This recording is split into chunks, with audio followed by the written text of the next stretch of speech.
Hello friends, welcome to spicy home. இன்றைக்கி நாம் ஒரு ஸ்பெஷல் டிஷ்ஷு தாங்க பார்க்க போகிறோம். பிரேக்ஃபாஸ்ட்டுக்கு எங்கள் வீட்டில் சாமை கிச்சடியும், லஞ்சுக்கு காளான் சிந்தாமணியும் தான் எப்படி செய்யலான்னு பார்க்கலாம். ரெண்டுமே பார்த்திங்கன்னா ஸ்பெஷலாகவும் இருக்கும், டேஸ்ட்டாகவும் இருக்கும். இன்றைக்கி மார்னிங்கே வீடியோ எடுக்க ஆரம்பித்தாச்சு. ஃபஸ்ட்டு வேலையை பால் காய்ச்சியாட்டேன். இன்றைக்கி பிரேக்ஃபாஸ்ட்டுக்கு சாமையில் தான் நான் இன்றைக்கி கிச்சடி செய்யலாம் அப்படின்ட்டு தான் ஒரு கிளாஸ் சாமை எடுத்து கொஞ்சம் நேரம் தண்ணியில் போட்டு வச்சுருக்கேன். இப்போ எல்லாருமே நம்ம பார்த்திங்கன்னா மில்லட்ஸ்க்கு ரொம்ப இம்பார்ட்டன்ஸ் கொடுக்குறோம். அதுவும் இல்லாமல் பார்த்திங்கன்னா ஹெல்த்தியும் கூட.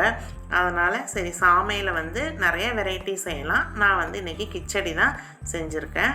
அதுக்கு ஒரு பெரிய வெங்காயம், தக்காளி, பச்சை மிளகாய் எல்லாத்தையும் கட் பண்ணிக்கலாம். அதுக்காக நான் இன்றைக்கி ஒரே ஒரு பெரிய வெங்காயத்தை சைடில் அறுத்து சின்ன சின்ன நைஸாக கட் பண்ணி வச்சுக்கோங்க.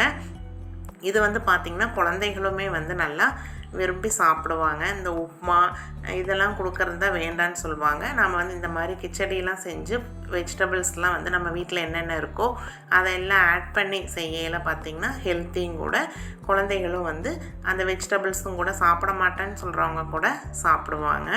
இது பார்த்திங்கன்னா சாமைன்னே சொல்ல முடியாது, அந்தளவுக்கு டேஸ்ட்டும் நல்லாயிருக்கும். காலையில் பிரேக்ஃபாஸ்ட்டுக்கு நல்ல ஒரு டிஷ்ஷு. அதுக்கு நம்ம காரத்துக்கு பச்சை மிளகாய் மட்டும்தான் காரம், அல்லாமல் நம்ம மிளகாத்தூளோ இல்லை சாம்பார் பொடி அந்த மாதிரி எதுவுமே சேர்க்கக்கூடாது. அதனால் உங்களுக்கு காரத்துக்கு தகுந்த மாதிரி பச்சை மிளகாயை சின்ன சின்னதாகவோ இல்லை கொஞ்சம் நீளமாக வேணாலும் கட் பண்ணி போட்டுக்கங்க. குழந்தைகளுக்கு கொடுக்குற மாதிரி இருந்தால் நீளமாக கட் பண்ணிக்கோங்க, இல்லைன்னா குட்டி குட்டி குட்டியாக கட் பண்ணி போட்டுக்கங்க. அதே மாதிரி இஞ்சியுமே நல்லா பொடுசாக கட் பண்ணிட்டிங்கன்னா வாய்க்கே வராது. இப்போ நான் குக்கரில் தான் வைக்கிறேன். அதுக்கு ஃபஸ்ட்டு 2 டீஸ்பூன் நெய் ஊற்றிக்கலாம், 2 டீஸ்பூன் ஆயில், ரெண்டும் கலந்து ஊற்றிக்கலாம். நீங்கள் உங்களுக்கு நெய்யே வேணும் அப்படின்னா ஃபுல்லாக நெய்யிலே வேணாலும் செய்யலாம். இப்போ நான் ரெண்டும் கலந்து தான் ஊற்றிருக்கேன். இப்போ ஆயில் நல்லா சூடானதுக்கப்புறம் கொஞ்சமாக ஜீரகம், கடுகு, உளுந்து, கடலைப்பருப்பு இது எல்லாத்தையும் போட்டு நல்லா பொரிய விடுங்க. ஆயில் சூடானதுக்கப்புறம் போட்டிங்கன்னா டக்குன்னு பொரிஞ்சிரும், இல்லைன்னா லேட் ஆகும். இப்போ ஜீரகம் பார்த்திங்கன்னா டக்குன்னு பொரிஞ்சிரும். கடுகு பொடி இதாகிறதுக்கு கொஞ்சம் லேட் ஆகும். அதனால் சூடானதுக்கப்புறமா போட்டுக்குங்க. நான் குக்கரில் தான் செய்கிறேன், நீங்கள் பாத்திரத்தில் வேணாலும் செய்யுங்க. இப்போ கடுகு உளுந்தெல்லாம் நல்லா பொரிஞ்சதுக்கப்புறம் ஃபஸ்ட்டு இஞ்சி போட்டுக்கலாம். இஞ்சி நல்லா எண்ணெயில் இந்த மாதிரி வணங்கையில் வாய்க்கே வராது, அது பொரிஞ்ச மாதிரி ஆயிரும். இப்போ இஞ்சி நல்லா வணங்கினதுக்கப்புறம் கருகாப்பில், பச்சை மிளகாய் ரெண்டையும் ஆட் பண்ணி கொஞ்சம் நேரம் வணக்கி விடலாம். இந்த பச்சை மிளகாய் எண்ணெய்க்குள்ளே போடையில் வெடிக்கும், பார்த்து கேர்ஃபுல்லாக போடுங்க, அந்த விதை தெரிக்கும். இது கூடவே ஒரு 4-5 முந்திரி பருப்பு போட்டுக்கலாம். இந்த முந்திரி பருப்பு நெய்யில் லேசாக கலர் மாறுற வரைக்கும் நல்லா வணக்கிக்கிங்க. இப்போ இது வணங்கிடுச்சு. இது கூடவே நாம் கட் பண்ணி வச்சுருக்கிற பெரிய வெங்காயத்தையும் கூட ஆட் பண்ணிக்கலாம். நான் ஒரே ஒரு பெரிய வெங்காயத்தை தான் சன்னமாக கட் பண்ணி வச்சுருக்கேன். இதையும் போட்டு நல்லா கலந்து விட்டுருங்க. இப்போ இது நல்ல வெங்காயம் கொஞ்சம் வணங்கினதுக்கப்புறமா தக்காளியும் கூட ஆட் பண்ணிக்கலாம். நான் ஒரு சின்ன தக்காளி தான் போட்டிருக்கேன், தக்காளி அதிகமாக போட வேண்டாம். பெரிய தக்காளியாக இருந்தால் பாதி போட்டுக்குங்க, சின்னதாக இருந்தால் ஒரு தக்காளி சின்னதாக கட் பண்ணி போட்டுக்குங்க. இது நல்லா வணங்கணும் அப்படிங்கிறது இல்லை, இதுக்கு தேவையான அளவுக்கு உப்பை ஆட் பண்ணிக்கலாம். தக்காளியெலாம் அப்படியே நம்ம ஏன்னா விசில் தான் விட போகிறோம், அதனால் ரொம்ப இப்போ நல்லா மசிய வணங்கணும் அப்படிங்கிறது இல்லை. இப்போ இதுக்கு கூடவே பார்த்திங்கன்னா கொஞ்சமாக மஞ்சத்தூள் போட்டுக்கலாம். தேவையான அளவு உப்பு நான் ஃபஸ்ட்டே ஆட் பண்ணிவிட்டேன். இப்போவே அந்த கிச்சடிக்கு தேவையான உப்பு எல்லாமே நான் ஆட் பண்ணிவிட்டேன். கொஞ்சமாக மஞ்சத்தூளும் கூட போட்டு நல்லா கலந்து விட்டுக்குங்க. இதுக்கு நம்ம வீட்டில் என்னென்ன வெஜிடபிள்ஸ் இருக்கோ எல்லாமே சேர்த்துக்கலாம். நான் இன்றைக்கி பட்டாணியும் கேரட்டும் மட்டும்தான் போட்டிருக்கேன். நீங்கள் காலிஃப்ளவர், உருளைக்கிழங்கு, பீன்ஸு இந்த மாதிரி எந்த வெஜிடபிள்ஸ் இருந்தாலும் சேர்த்திக்கலாம். இப்போ நல்லா கொஞ்சம் நேரம் அதவே அப்படியே வணங்கட்டும். நான் டம்ளரில் தான் 1 டம்ளர் சாமை எடுத்தேன். 1 டம்ளர் சாமைக்கு 3 டம்ளர் தண்ணி வச்சிங்கன்னா சரியாக இருக்கும். நான் அதே டம்ளரில் நீங்கள் எதில் எடுக்கிறீங்களோ அதே இதில் அளவு கரெக்டாக வச்சுக்கங்க. 1க்கு 3 ஊற்றுனீங்கன்னா கரெக்டாக இருக்கும். நான் வந்து 3 கிளாஸ் தண்ணி ஊற்றிட்டு நல்லா கொதித்ததுக்கப்புறம் நாம் வந்து கழுகி வச்சுருக்கிற சாமையை வந்து இதுக்குள்ளே போட்டுக்கலாம். இது வந்து நான் ஃபஸ்ட்டே ஒரு 1/2 hour பார்த்திங்கன்னா நல்லா கழுகி ஊற வச்சிட்டேன். இப்போ இது நல்லா தண்ணி கொதித்ததுக்கப்புறமா சாமையை வந்து ஆட் பண்ணிவிட்டு ஃபைனலாக ஒரு கைப்பிடி கொத்தமல்லி தலையும் போட்டு குக்கரை மூடி வச்சு 3 விசில் விட்டு எடுத்திங்கன்னா சூப்பராக சாமை கிச்சடி ரெடி ஆயிரும். இதே வந்து குதிரைவாளியில் வேணாலும் செய்யலாம்.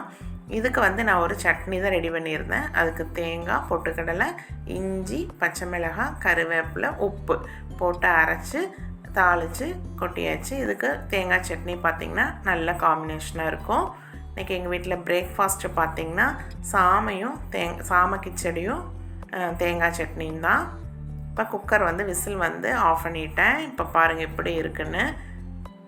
நல்லா பார்த்திங்கன்னா பொங்கல் மாதிரியும் இருக்கும். கிச்சடி வந்து நல்ல ஒரு டேஸ்ட். நம்ம வந்து நெய் இதெல்லாம் ஊற்றி இருக்கிறதுனால நெய்க்கையிலே வந்து நல்ல டேஸ்ட்டாக இருக்கும். இது வந்து குழந்தைகளும் விரும்பி சாப்பிடுவாங்க. நம்ம உப்புமாலாம் சாப்பிட்றதுக்கு இது வந்து ஹெல்த்தியான ஒரு பிரேக்ஃபாஸ்ட்டு. நீங்கள் கண்டிப்பாக ட்ரை பண்ணி பாருங்கள். அடுத்து பார்த்திங்கன்னா நாம் லஞ்சுக்கு வந்தாச்சு. இன்றைக்கி லஞ்சு வந்து எங்கள் வீட்டில் காளான் வச்சு தான் வந்து ஒரு ரெசிபி. இது பார்த்திங்கன்னா வெஜ்காரவங்களுக்கெலாம், நான்வெஜ்காரவங்க வந்து சிக்கனில் சிந்தாமணி, பள்ளிப்பாளையம்னு சொல்லுவாங்க, அது செய்வாங்க. அதே மாதிரியே வந்து வெஜிடேரியன்காரவங்க இந்த காளான் மஷ்ரூம் வாங்கிட்டு வந்து நீங்களும் அதே மாதிரியே சிக்கன் சிந்தாமணி என்ன டேஸ்ட்டில் இருக்குமோ அதே டேஸ்ட்லேயே தான் காளான் சிந்தாமணி எப்படி செய்யலான்னு பார்க்கலாம். அதுக்கு வந்து மெயினே வந்து இந்த வரமிளகாய் தான். இந்த வரமிளகாயில் வந்து ஃபஸ்ட்டு கட் பண்ணி அதோட விதையெல்லாம் வந்து எடுத்துக்கங்க. எடுத்து குட்டி குட்டியாக கட் பண்ணி வச்சுக்கோங்க. அந்த விதையெல்லாம் வந்து இருக்கக்கூடாது. அதனால் அந்த விதையெல்லாம் எடுத்துகிட்டு அந்த தோல் மட்டும் குட்டி குட்டியாக கட் பண்ணி வச்சுக்கோங்க. இதுக்கு மெயினாக வந்து கொஞ்சம் சின்ன வெங்காயம் சேர்த்தி போடணும். பெரிய வெங்காயம் வேணாலும் போட்டுக்கலாம், அது உங்கள் ஆப்ஷனல் தான். நான் வந்து சின்ன வெங்காயத்தவே ரவுண்டாக கட் பண்ணி போட்டிருக்கேன். இப்போது வானிலையில் நான் வந்து நல்லெண்ணெய் தான் ஊற்றிருக்கேன். இந்த மாதிரி ரெசிபிக்கு வந்து நல்லெண்ணெயில் செஞ்சு பாருங்கள், நல்ல டேஸ்ட்டாக இருக்கும். நான் வந்து நல்லெண்ணெய் நல்லா சூடானதுக்கப்புறம் கொஞ்சமாக ஜீரகம், கடுகு, உளுந்து, கடலைப்பருப்பு போட்டு நல்லா பொரியட்டும்.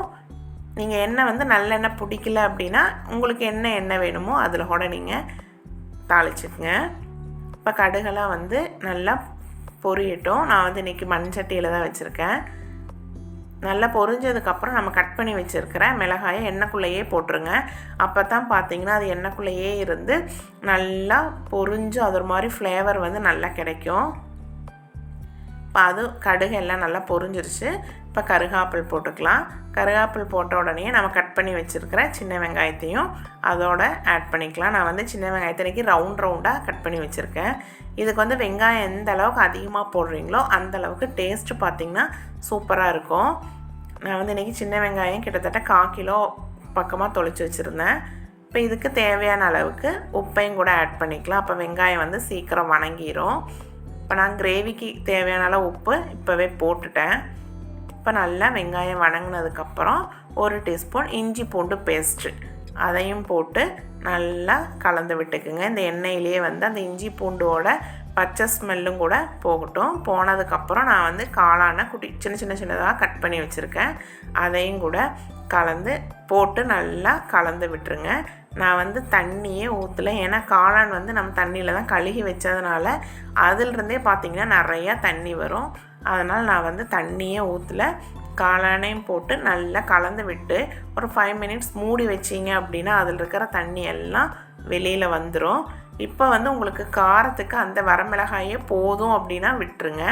எங்களுக்கு வந்து கொஞ்சம் காரமாக வேணும்னாங்க, அதனால் நான் கொஞ்சமாக சில்லி பவுட்ரு ஆட் பண்ணியிருக்கேன். இது வந்து ஆப்ஷனல் தான். சில்லி பவுடர் போடாமல் வேணாலும் வச்சுக்கலாம். சில்லி பவுடர், கொஞ்சமாக மஞ்சத்தூள் போட்டு நல்லா கலந்து விட்டுருங்க.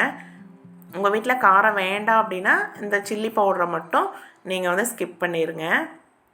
இது நல்லா பகுதி வெந்ததுக்கப்புறம் ஒரு தேங்காயை இந்த மாதிரி சின்னதாக கட் பண்ணி வச்சுக்கோங்க. அந்த சிந்தாமணிக்கே வந்து மெயின் வந்து இந்த தேங்காய் தான். இந்த தேங்காய் கட் பண்ணி வச்சுருக்கிற தேங்காயை இப்போ இது வந்து பார்த்திங்கன்னா காளான் பாதி வெந்துருச்சு. நான் தண்ணியே ஊற்றலை, ஆனால் எவ்வளோ தண்ணி வந்திருக்கு பாருங்கள். இப்போ காளான் வந்து பாதி வெந்ததுக்கப்புறம் நம்ம கட் பண்ணி வச்சுருக்கிற அந்த தேங்காயும் கூட போட்டோம்னா அந்த கிரேவிலே இருந்து தேங்காயும் நல்ல ஒரு ஃப்ளேவராக இருக்கும். கண்டிப்பாக தேங்காய் வந்து நிறையாவே போடுங்க, நல்லாயிருக்கும். இப்போ தேங்காயும் போட்டு நல்லா கலந்து விட்டு மறுபடியும் ஒரு 10 நிமிஷம் மூடி வச்சு வேக வச்சிங்கன்னா காளான் சிந்தாமணி ரெடி ஆயிரும். எங்கள் வீட்டில் மத்தியானம் லஞ்சு சாப்பாடும் காளான் சிந்தாமணியும் தான். கண்டிப்பாக ட்ரை பண்ணி பார்த்துட்டு என்னோடய சேனலுக்கு சப்ஸ்கிரைப் பண்ணி சப்போர்ட் பண்ணுங்கள். தேங்க்யூ.